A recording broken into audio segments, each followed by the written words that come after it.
Don't pick up the phone, you know he's only calling 'cause he's drunk and alone too. Don't let him in, no, I can't kick him out again free. Don't be afraid, you know you're gonna wake up in his bed in the morning. Baik, selamat pagi untuk kita semua.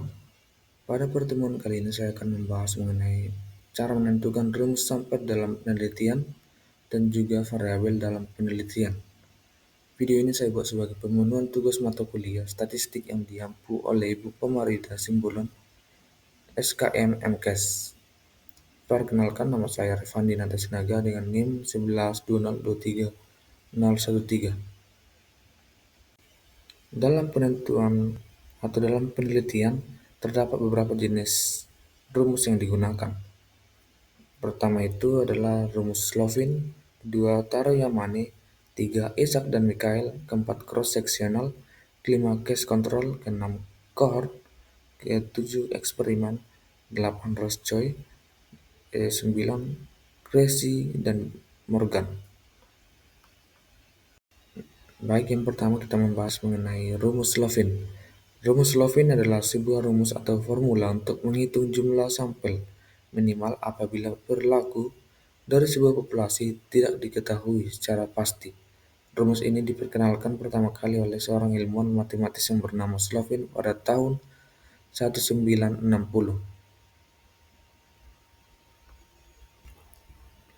Dapat kita lihat rumus Slovin yaitu N sama dengan N kapital dibagi 1 ditambah N kapital E kuadrat, di mana N huruf kecil tadi itu ukuran sampel, kemudian N kapital adalah ukuran populasi, kemudian E ialah persen kelonggaran atau ketidaktelitian karena kesalahan penarikan sampel yang masih dapat ditolerir atau diinginkan. Nah, dapat kita lihat contoh penerapan atau penggunaan rumus dari Slovin yang tadi, di mana tadi kita buat N kapital ini ukuran populasinya sebanyak 1000 siswa. Nah, kita masukkan ke dalam rumus. N sama dengan N kapital dibagi 1 ditambah N kapital E kuadrat. N sama dengan 1000 per 1 ditambah dalam kurung 1000 dikali 0,1 kuadrat tutup kurung, maka N sama dengan 1000 dibagi 1 ditambah dalam kurung 1000 dikali 0,01. N sama dengan 1000 ditambah 1 ditambah 10. Maaf, N sama dengan 1000 dibagi 1 ditambah 10. Kemudian kita dijumlahkan, N sama dengan 1000 per 11. Maka 1000 per 11 ini dibagi, itu didapatlah hasil 91. N sama dengan 91. Maka jumlah sampel minimum yang perlu yang diambil yaitu 91 siswa. Artinya peneliti cukup mengambil 91 siswa atau responden dari 1000 siswa untuk meneliti pola konsumsi sayur dengan tingkat kesalahan 10%. Kelebihan rumus Slovin ini yaitu mudah dipahami, kemudian efisien dan efektif digunakan pada populasi besar ketika tidak mungkin meneliti seluruh populasi. Namun ada kekurangan rumus Slovin ini, yaitu hasil kurang presisi karena tidak mempertimbangkan variabilitas populasi, kemudian mengasumsikan populasi homogen, padahal tidak selalu demikian.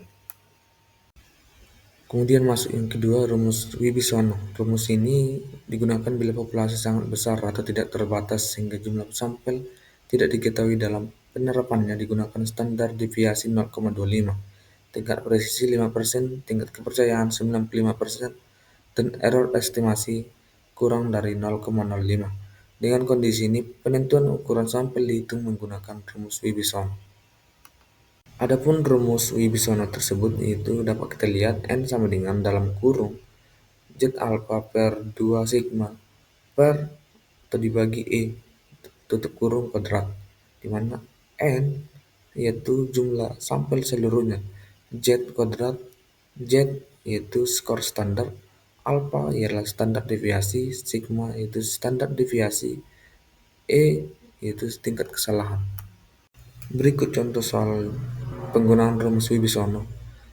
Seorang peneliti ingin meneliti asupan energi harian mahasiswa gizi di sebuah universitas. Berdasarkan penelitian sebelumnya, rata-rata asupan energi mahasiswa itu 2100. Simpangan baku atau sigmanya itu 300 kilokalori. Kemudian peneliti ingin menggunakan tingkat kepercayaan 95%, sehingga Z alpha per 2 itu sama dengan 1,96. Batas kesalahan yang ditoleransi atau E yaitu 50 kilokalori. Maka kita masukkan ke dalam rumus, yaitu N sama dengan 1,96 dikali 300 per 50 tutup kurung kuadrat.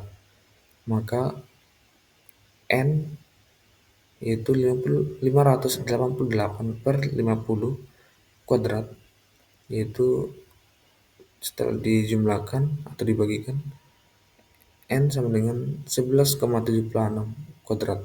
Maka hasil dari kuadratnya yaitu 138,3. Hasil dari 138,3 ini dibulatkan menjadi 139. Maka jumlah sampel minimal yang dibutuhkan adalah 139 responden. Artinya peneliti harus mengambil setidaknya 139 mahasiswa untuk mendapatkan hasil penelitian tentang asupan energi dan dengan tingkat kepercayaan 95% dan batas kesalahan kurang lebih 50 kilokalori. Adapun kelebihan dari rumus Wibisono ini mudah diterapkan bila populasi tidak diketahui. Kekurangannya tidak menjamin sampel representatif, kemudian kurang cocok untuk desain kompleks. Berikut rumus Taro-Yamane yaitu N sama dengan N kapital dibagi N kapital dikali D kuadrat ditambah 1, di mana N ialah ukuran besaran minimal sampel. Kemudian N kapital jumlah populasi sasaran yang diketahui, dan D yaitu tingkat ketepatan atau presisi yang dikehendaki dan ditetapkan. Contoh soal penggunaan rumus Taro-Yamane yaitu seorang peneliti ingin meneliti kebiasaan sarapan pada ibu rumah tangga di sebuah desa. Jumlah populasi ibu rumah tangga di desa tersebut yaitu 6, N yaitu 500 orang. Peneliti menetapkan presisi. Kemudian yang keempat, rumus Isaac dan Michael. Menurut Kunjo, jika populasi terlalu besar, tidak perlu meneliti seluruh anggota, cukup sebagian populasi yang representatif untuk menentukan jumlah sampel. Digunakan rumus Isaac dan Michael 1983. Rumus ini membantu peneliti menghemat waktu, biaya, dan tenaga, sekaligus menjaga validitas hasil penelitian karena ukuran sampel digunakan atau disesuaikan dengan populasi, taraf kesalahan, dan tingkat kepercayaan. Berikut rumus dari Isaac dan Michael ini. S sama dengan lambda kuadrat dikali N kapital dikali P kapital dikali Q kapital per D kuadrat dalam kurung dikali N kurang 1 tutup kurung ditambah lambda kuadrat dikali P kapital dikali Q kapital. Dengan keterangannya, S adalah jumlah sampel, N adalah jumlah populasi, lambda kuadrat adalah nilai tergantung derajat kebebasan dan tingkat kesalahan, P yaitu peluang benar, Q adalah peluang salah, D adalah derajat akurasi yang diekspresikan sebagai proporsi. Berikut contoh soal kasus Isaac dan Michael. Itu seorang peneliti gizi ingin mengetahui hubungan asupan energi dengan status gizi remaja di sebuah SMA. Jumlah populasi siswa di sekolah tersebut itu 300 orang. Peneliti menggunakan tingkat kepercayaan 95%, itu lambdanya sama dengan 1,96. Tingkat ketelitian 10%, yaitu D sama dengan 0,1. Dan karena proporsi kejadian tidak diketahui, maka digunakan P sama dengan 0,5 dan Q sama dengan 0,5 juga. Maka setelah diinput ke dalam rumus, data tersebut itu dalam kurung 1,96 kuadrat dikali 300 dikali 0,5 dikali 0,5 per dalam kurung 0,1 kuadrat dikali dalam kurung 300 dikurang 1 tutup kurung, kemudian ditambah dalam kurung 1,96 kuadrat tutup kurung dikali 0,5 dikali 0,5, maka S adalah dalam kurung 3,816 dikali 300 dikali 0,25 per 0,01 dikali 299, kemudian ditambah 3,8416 dikali 0,25, maka S sama dengan 288,12 per 2,99 ditambah 0,9604, maka S sama dengan 288,12 per 3,9504, maka didapat hasil 72,9. Kemudian kita bulatkan menjadi 73 orang. Jadi jumlah sampel yang perlu diambil adalah 73 siswa. Kemudian masuk ke rumus yang kelima, yaitu cross-seksional. Jumlah sampel untuk studi cross-seksional dalam penelitian dihitung menggunakan teknik cluster random sampling. Teknik ini digunakan bila mana populasi tidak terdiri dari individu-individu, melainkan terdiri dari kelompok-kelompok individu atau cluster. Jumlah sampel yang untuk studi cross-seksional ini dalam penelitian dihitung menggunakan rumus Lemeseau et al. Sebagai berikut. Nah, di sini ada rumus cross-seksional, yaitu N sama dengan dalam kurung Z1 dikurang alfa per 2 tutup kurung kuadrat P dalam kurung 1 dikurang P tutup kurung N kapital dibagi D kuadrat dalam kurung N kurang 1 tutup kurung ditambah Z1 dikurang alfa per 2 tutup kurung kuadrat P dalam kurung 1 dikurang P, di mana N besar. N kecil itu besar sampel, P itu perkiraan proporsi atau prevalensi variabel dependen pada populasi, itu 0,05. Kemudian Z1 dikurang A per 2, alfa per 2 yaitu statistik Z, di mana dalam kurung itu alfa sama dengan 5%, maka nilai Z sama dengan 1,96.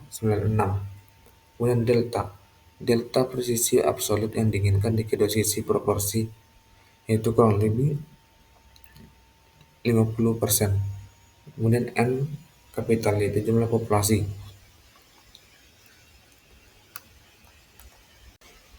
Nah, di sini ada contoh soal kasus cross-seksional ini, yaitu menaksir prevalensi stunting pada balita kurang 5 tahun di sebuah kecamatan. Alasannya itu, Dinas Kesehatan Kecamatan punya daftar 850 balita, yaitu 850 sebagai populasi.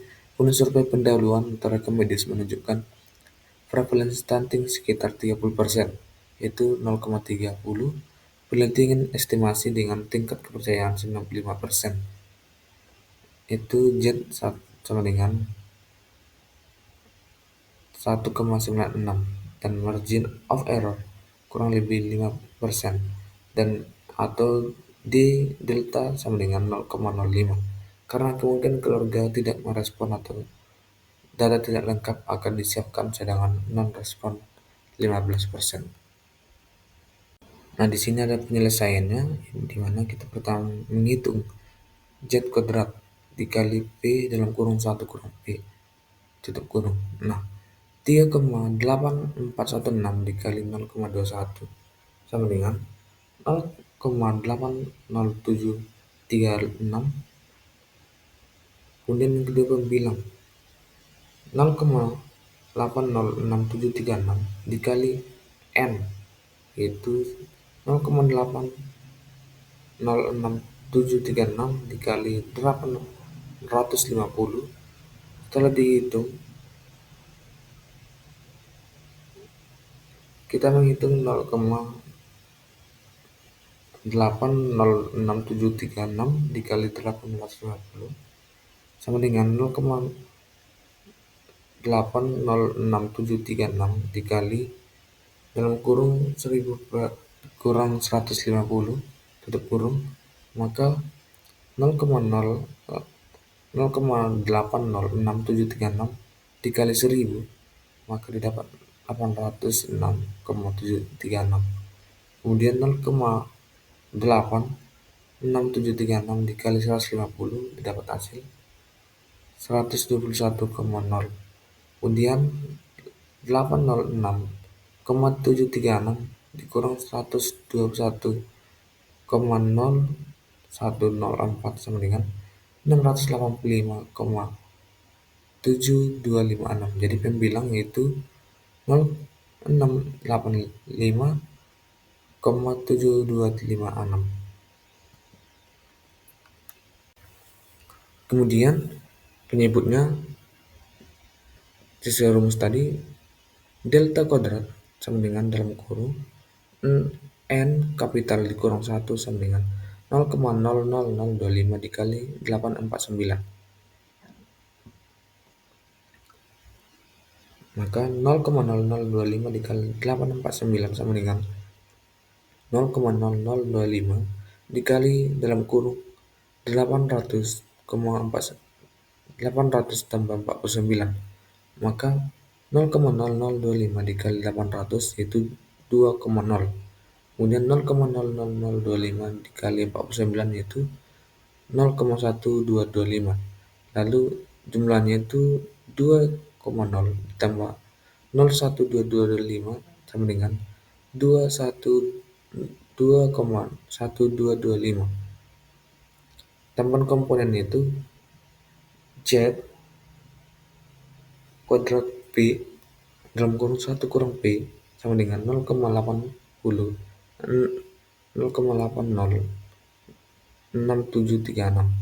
Dengan penyebutnya tadi 2,1225 ditambah 0,80673 sama dengan 2,92936.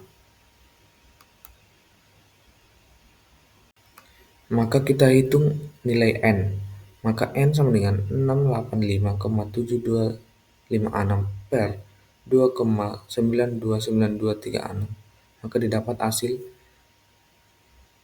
234,208. Dengan pembulatan yaitu menjadi N sama dengan 235 sampel atau minimal. Maka kita tambah cadangan non-respons 15%. N final sama dengan 235 dikali 1,15 sama dengan 270,25. Sebagai pembulatan itu menjadi 271 sampel.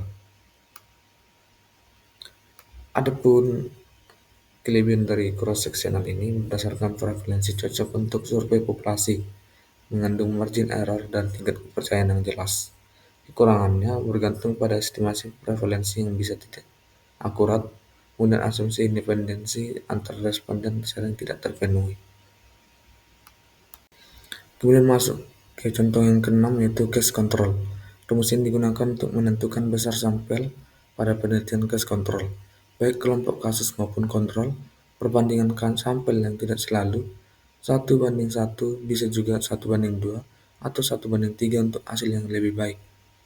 Tingkat penentuan sampel didasarkan pada proporsi, tingkat kepercayaan dan kekuatan uji power agar hasil penelitian yang valid dan dapat digeneralisasikan.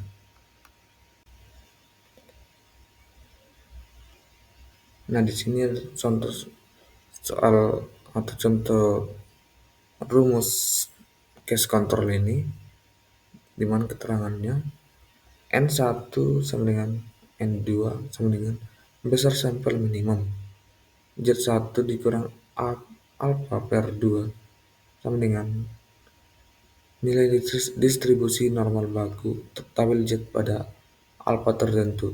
Kemudian Z1 dikurang beta yaitu nilai distribusi normal baku. P1 proporsi pada kelompok kasus, P2 proporsi pada kelompok kontrol. Nah, di sini ada contoh soal penggunaan rumus case control. Pengaruh pemberian nasi eksklusif terhadap kejadian obesitas pada anak usia 5 tahun. Tujuannya untuk menentukan apakah ada perbedaan proporsi kejadian obesitas antara anak yang mendapatkan ASI eksklusif versus yang tidak.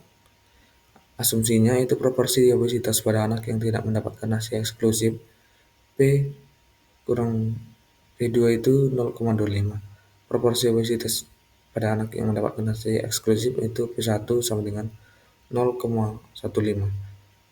Tingkat signifikansi itu alfa sama dengan 0,05 dan Z itu dalam kurung 1 dikurang alfa per 2 itu sama dengan 1,96. Maka power 80% itu Z dalam kurung 1 kurang beta sama dengan 0,84. Nah, di sini dapat kita lihat langkah-langkahnya. Pertama kita menghitung rata-rata proporsi. Nah, setelah kita hitung dapatnya itu 0,20. Lalu yang kedua itu menghitung semua komponen. Sesuai dengan rumus, maka didapatkan hasil 0,9612. Lalu hitung bagian atas rumus, didapat hasil 2,8979. Lalu hitung selisih proporsi, di mana menggunakan dalam kurung P1 dikurang P2 tutup kurung kuadrat sama dengan 0,15 dikurang 0,25 tutup kurung kuadrat sama dengan minus 0,10 kuadrat sama dengan 0,01. N1 sama N2 sama dengan 2,4979 per 0,01 sama dengan 249,79, maka ditotalkan atau digenapkan menjadi 250. Jumlah sampel yang dibutuhkan pada masing-masing kelompok anak dengan dan tanpa ASI eksklusif adalah 250 anak. Kemudian masuk ke rumus yang ketujuh, itu cohort. Dalam penelitian cohort, yang dihitung adalah jumlah minimal sampel yang untuk kelompok terpapar atau exposure dan tidak terpapar atau non-exposure. Jika menggunakan data proporsi, maka P0 sama dengan proporsi sakit pada populasi tidak terpapar, sedangkan P1 adalah proporsi sakit pada populasi terpapar. Jika P berupa data kontinu, misalnya rata-rata berat badan, tinggi badan, atau IMT, maka penentuan besar sampel dilakukan dengan rumus khusus untuk data kontinu.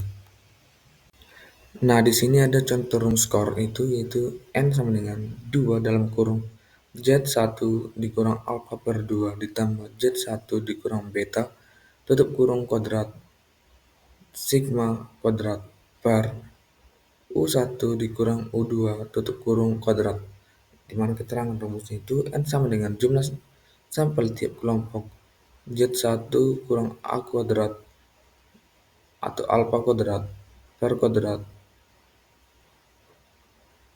yaitu nilai distribusi normal sesuai taraf signifikan. Kemudian Z1 dikurang beta itu nilai distribusi normal sesuai power. Kemudian sigma standar deviasi outcome, U1 min outcome kelompok tidak terpapar, U2 min outcome kelompok terpapar. Nah, di sini ada contoh soal kasus cohort itu.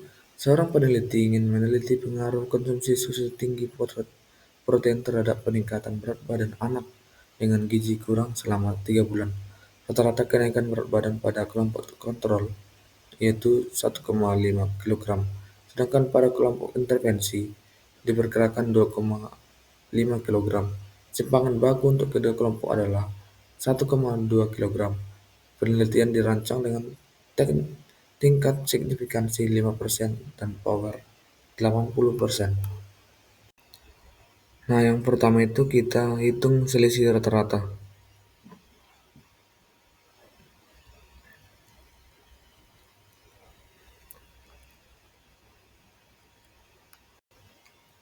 Kemudian kita lanjutkan pembahasan atau jawaban soal kasus tentang penggunaan rumus cohort. Yang pertama, kita menghitung selisih rata-rata, di mana U1 dikurang U2 sama dengan 2,5 dikurang 1,5 sama dengan 1. Kemudian masukkan ke dalam rumus tadi. Jika sudah dimasukkan ke dalam rumus, seperti contoh yang ada pada gambar ini, yaitu N sama dengan 2 dalam kurung 1,96 ditambah 0,84 kuadrat dikali 1,2 kuadrat per 1 kuadrat, maka hasilnya yaitu N sama dengan 23. Maka jumlah sampel minimum yang dibutuhkan per kelompok adalah 23 anak. Jadi total minimal 40 anak untuk dua kelompok. Kemudian masuk ke rumus yang ke-8 yaitu eksperimen. Dalam penelitian eksperimen, jumlah ulangan atau replikasi sangat penting agar hasil penelitian valid dan bisa dianalisis secara statistik. Rumus sederhana yang sering dipakai ialah dalam kurung T kurang 1 dikali R dikurang 1 lebih dari 15%. 15, maka T sama dengan jumlah kelompok perlakuan, misalnya jenis diet, jenis pupuk, dan lain-lain. Pun R adalah jumlah ulangan atau replikasi beberapa kali kau perlakukan atau perlakuan diulang. Rumus ini membantu menentukan batas minimal ulangan agar uji statistik seperti analisis ragam atau ANOVA dapat dilakukan dengan derajat bebas yang cukup. Baik, di sini ada contoh soal kasus penggunaan rumus eksperimen, yaitu di mana Budi ingin menguji 4 jenis diet intervensi pada balita, yaitu misal diet A, B, dan C, serta D. Beberapa banyak replikasi subjek perlakukan minimal agar dalam kurung T kurang 1 dikali R dikurang 1 besar dari 15 terpenuhi. Di mana langkah perhitungan kita lihat bersama, yaitu T sama dengan 4. Kita masukkan rumus sekian-sekian, yaitu T dikurang 1, kemudian dalam kurung, kemudian tutup kurung, pion,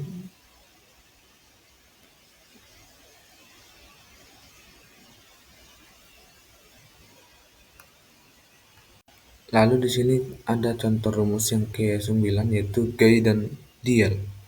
Menurut Gay dan Diel, ukuran sampel tergantung jenis penelitian, deskriptif minimal 10% populasi, korelasional 30 eksperimen.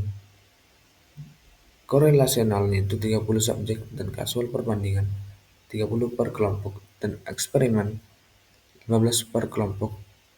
Rossjoy menyarankan sampel 30 sampai 500 tiap subkelompok, minimal 30 penelitian multivariat 10 kali jumlah variabel dan eksperimen sederhana cukup 10 sampai 20 subjek per kelompok.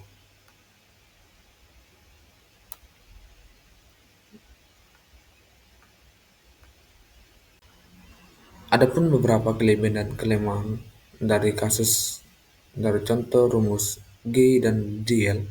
Yang pertama, kelebihannya itu simpel dan mudah dipahami, cocok untuk peneliti pemula, memberikan standar minimal agar sampel penelitian valid. Lalu kekurangannya yaitu tidak mempertimbangkan power, ukuran efek atau variance, kurang spesifik untuk konteks penelitian tertentu, dan juga berisiko menghasilkan sampel terlalu kecil pada penelitian kompleks. Nah, pada rumus G dan DL ini terdapat contoh kasusnya itu penelitian korelasional tentang asupan energi, status gizi, dan kebugaran mahasiswa dengan populasi 400 orang membutuhkan minimal 30 sampel. Namun peneliti bisa mengambil 50 sampai 100 mahasiswa agar lebih representatif. Kemudian rumus Rossjoy. Rumus Rossjoy memberikan panduan praktis untuk menentukan ukuran sampel dalam penelitian. Prinsip utamanya adalah memastikan jumlah sampel cukup besar untuk menghasilkan data yang valid, tetapi tetap efisien dari sisi waktu dan biaya. Rumus ini mempertimbangkan jenis penelitian dan kompleksitas analisis, yang dilakukan. Pada Roscoe ini ukuran sampelnya itu sekitar 30 sampai 500 responden. Kategori sampel minimal 30 responden per kategori. Multivariat sampel yaitu lebih dari sama dengan 10 dikali jumlah variabel. Pun eksperimen sederhana yaitu 10 sampai 20 responden per kelompok. Nah, berikut contoh dari rumus Roscoe ini sendiri yaitu R sama dengan N dikali kurang dari 10. Keterangan N ialah variabel dan kurang dari 10 ialah dikalikan paling kecil 10.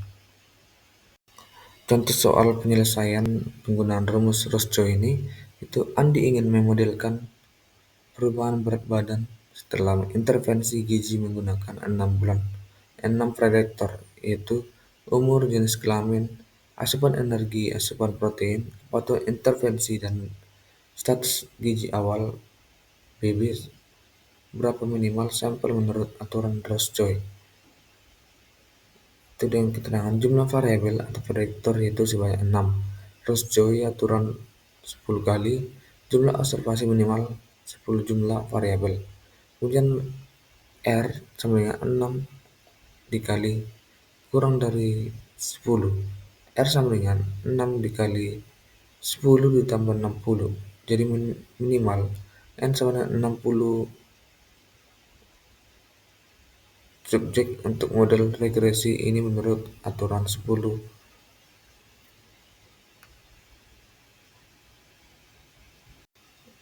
Nah, tadi pada rumus Roscoe itu terdapat beberapa kelebihan. Kelebihan yang pertama yaitu panduan sederhana yaitu sekitar 30 sampai 500. Mudah digunakan oleh peneliti pemula. Kemudian menjamin jumlah minimum atau setiap kategori atau subkelompok yaitu kurang dari 30 responden. Namun kekurangan dari rumus Roscoe ini yaitu tidak mempertimbangkan ukuran efek varians atau power statistik.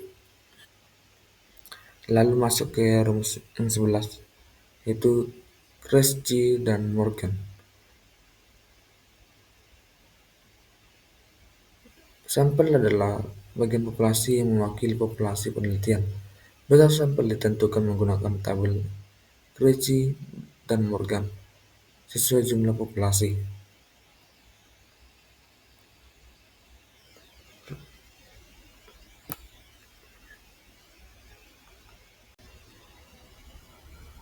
Adapun rumus dari Kresge dan Morgan itu N sama dengan X kuadrat dikali N kapital dikali P kapital di dalam kurung 1 dikurang P kapital per dalam kurung N dikurang 1 dikali delta kuadrat ditambah X kuadrat dikali P kuadrat dalam kurung 1 dikurang P kapital. Nah, dapat kita simpulkan dari materi pertama ini yaitu pemilihan rumus sampel bergantung pada desain penelitian. Slaventaro, Yamane, dan Wibisono cocok untuk populasi besar, sedangkan Isaac dan Michael serta Kresge dan Morgan praktis karena sudah ada tabel sampel. Dalam penelitian kesehatan digunakan rumus cross-sectional dan case control, dan cohort karena memperhitungkan proporsi, rasio, kasus kontrol, dropout, dan power. G. Andiel serta Roscoe memberi panduan jumlah minimal responden berguna bagi peneliti pemula. Pemilihan rumus yang tepat membuat penelitian efisien, valid, dan representatif.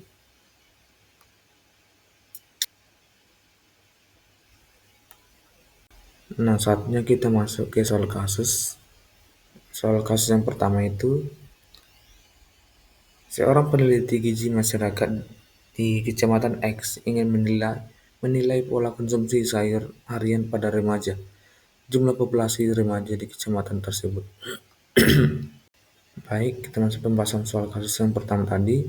Jawaban yang dari soal kasus pertama itu opsi yang B, rumus Lovin.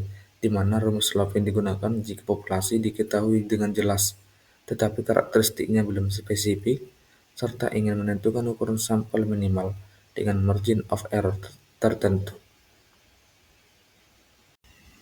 Selanjutnya pada soal kasus yang kedua. Dalam penelitian di Puskesmas Y, peneliti ingin mengetahui hubungan konsumsi makanan jajanan dengan kejadian diare pada balita. Peneliti membandingkan dua kelompok, balita dengan diare atau kasus dan balita tanpa diare itu kontrol.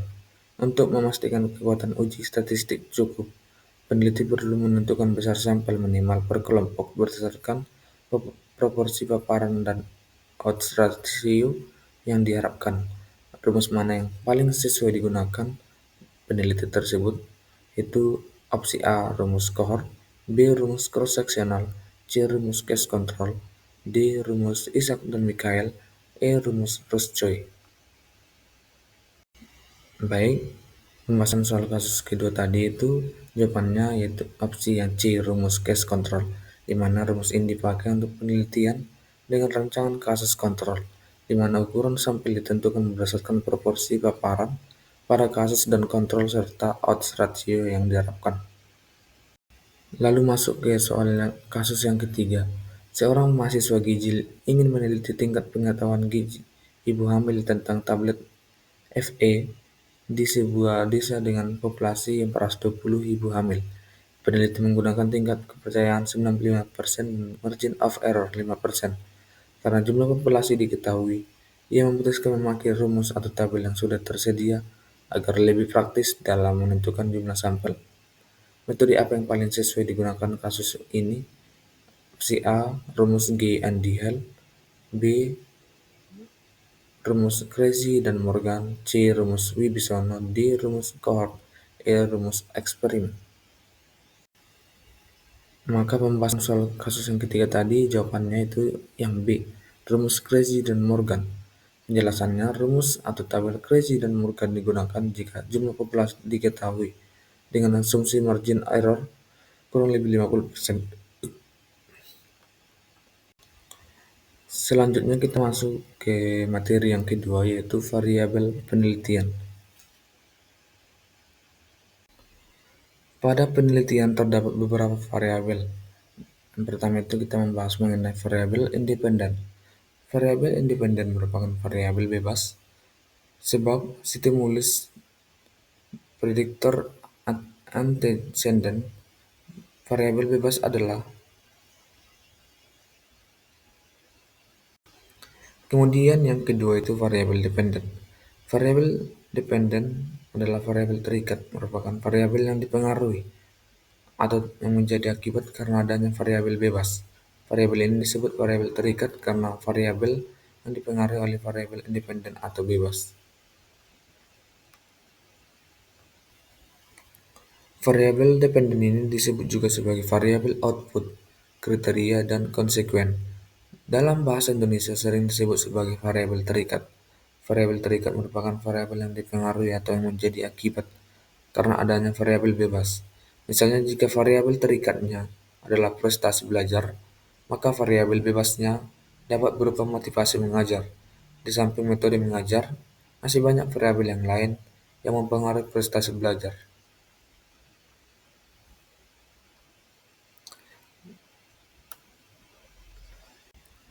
Lalu yang ketiga itu variabel moderator.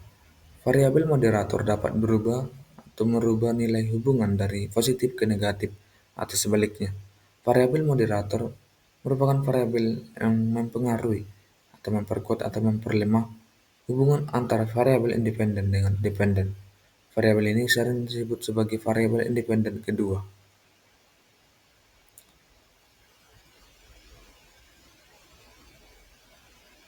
Lalu yang keempat, variabel intervening.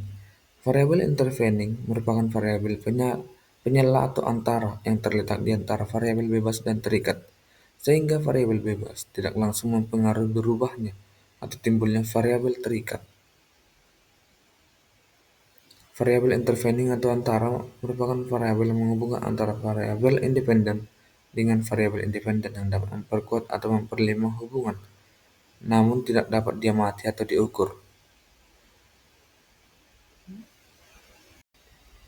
Lalu yang kelima itu variabel kontrol. Variabel kontrol adalah variabel yang dikendalikan atau dibuat konstan sehingga mempengaruhi variabel. Lalu yang keenam itu variabel confounding. Variabel perancu sering disebut juga sebagai variabel pengganggu atau confounding variabel. Variabel ini dapat menyebabkan bias pada hasil penelitian. Biasanya, keberadaan variabel perancu berhubungan dengan variabel bebas dan terikat namun bukan termasuk variabel perantara.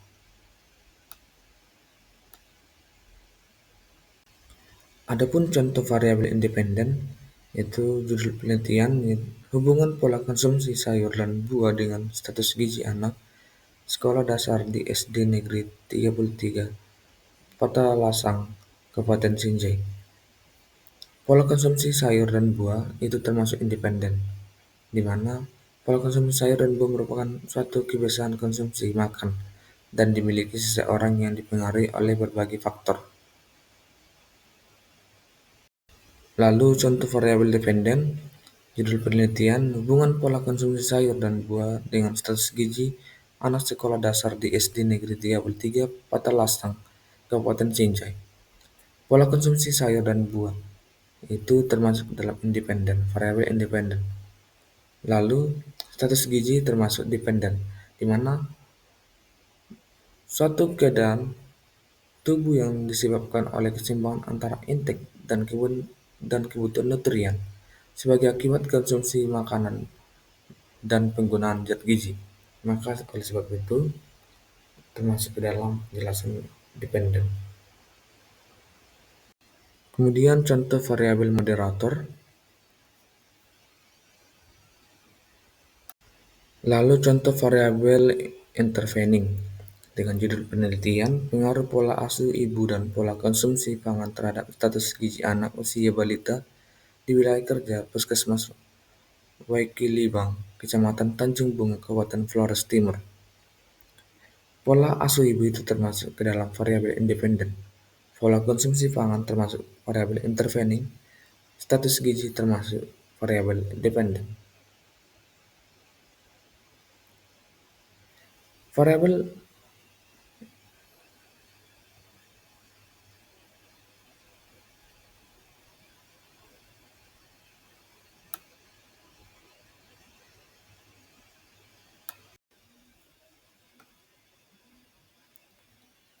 Kemudian contoh variabel kontrol yaitu judul pengaruh agresivitas pajak terhadap corporate social responsibility dengan ukuran perusahaan, profitabilitas, dan leverage sebagai variabel kontrol, di mana agresivitas pajak termasuk dalam independen, corporate social responsibility sebagai dependen, ukuran perusahaan profitabilitas leverage sebagai kontrol. Kemudian contoh variabel confounding. Judul penelitian hubungan tingkat keparahan karies gigi dengan status gizi siswa kelas 2 SD Negeri 01 Ciangsana, Desa Ciangsana, Kabupaten Bogor tahun 2010. Tingkat keparahan karies gigi itu termasuk independen, status gizi termasuk dependen, tingkat konsumsi karbohidrat, tingkat konsumsi protein, dan tingkat konsumsi. Baik, dapat disimpulkan dari materi yang kedua ini, variabel dalam penelitian berperan penting untuk menjelaskan hubungan sebab akibat. Variabel independen adalah faktor penyebab yang mempengaruhi variabel dependen sebagai akibat. Variabel moderator memperkuat atau memperlemah hubungan antara independen dan dependen, sedangkan variabel intervening menjadi perantara sehingga pengaruh independen terhadap dependen bersifat tidak langsung. Selain itu, variabel kontrol dikendalikan agar tidak menimbulkan bias, misalnya usia, jenis kelamin, dan kondisi lingkungan, sehingga hasil penelitian lebih valid dan reliable.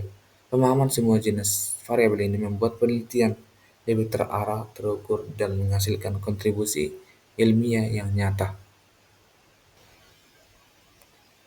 Baik, selanjutnya kita masuk ke dalam soal kasus, di mana soal kasus yang pertama, seorang peneliti di Puskesmas X ingin mengetahui pengaruh kebutuhan konsumsi tablet FE atau zat besi pada ibu hamil terhadap kejadian anemia. Ia mengumpulkan data dari 200 siswa ibu hamil dan mengklasifikasi kebutuhan konsumsi tablet FEK dalam kategori tinggi, sedang, dan rendah, kemudian membandingkan dengan hasil pemeriksaan HB. Dalam kasus ini, variabel independen dan dependen yang tepat adalah A. Kebutuhan konsumsi tablet Fe yaitu dependen, kejadian anemia yaitu independen. Kemudian B. Kejadian anemia sebagai independen dan status gizi sebagai dependen. C. Kepatuhan konsumsi tablet Fe sebagai independen dan kejadian anemia sebagai dependen. Lalu yang D. Umur ibu sebagai independen, kepatuhan konsumsi tablet Fe sebagai dependen. Lalu yang E. Pendidikan ibu sebagai dependen, kejadian anemia sebagai independen. Maka pembahasan soal kasus yang pertama tadi yaitu jawabannya yang C. Kepatuhan konsumsi tablet Fe termasuk independen, kejadian anemia sebagai dependen, di mana variabel independen adalah faktor penyebab yaitu kepatuhan minum tablet Fe, sedangkan anemia merupakan hasil atau akibat sehingga menjadi variabel dependen. Kasus yang kedua, seorang peneliti gizi meneliti hubungan pola makan tinggi gula dengan status gizi anak sekolah. Hasil awal menunjukkan bahwa hubungan pola makan dengan status gizi anak dipengaruhi aktivitas fisik. Anak yang aktif secara fisik memiliki risiko lebih rendah mengalami gizi lebih meskipun pola makannya lebih tinggi atau tinggi gula. Dalam kasus ini, variabel moderator adalah A. Pola makan tinggi gula, B. Status gizi anak sekolah, C. Aktivitas fisik anak, D. Pendidikan orang tua, E. Asupan protein harian.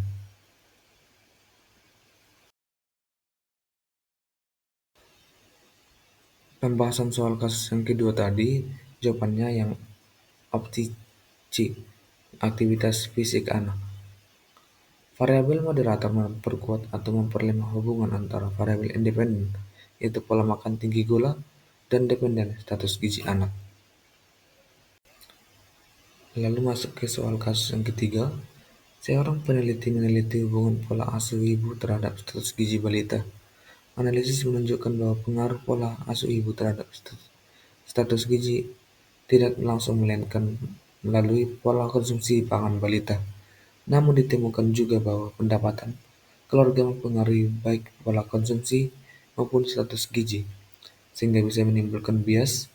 Berdasarkan kasus tersebut, variabel intervening dan confounding berturut-turut adalah A. Pola konsumsi pangan atau intervening, pendapatan keluarga atau confounding, B. Pola asuh ibu atau intervening, pola konsumsi pangan confounding, C. Status gizi balita intervening, pendapatan keluarga confounding, D. Pola konsumsi pangan confounding, pendapatan keluarga intervening, E. Pola asuh ibu confounding, status gizi balita intervening.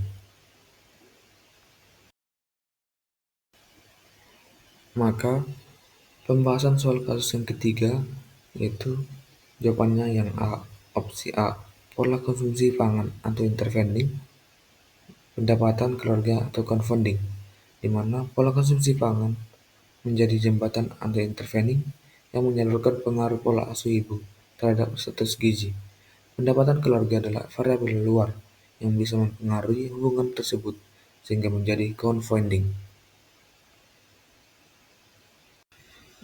Jadi cukup sekian materi yang bisa saya sampaikan terkait dalam menentukan rumus sampel penelitian dan juga variabel penelitian. Jika terdapat kesalahan baik dalam tutur kata dan juga perilaku yang tidak berkenan di dalam hati saudara sekalian, saya mohon maaf. Sekian dan terima kasih.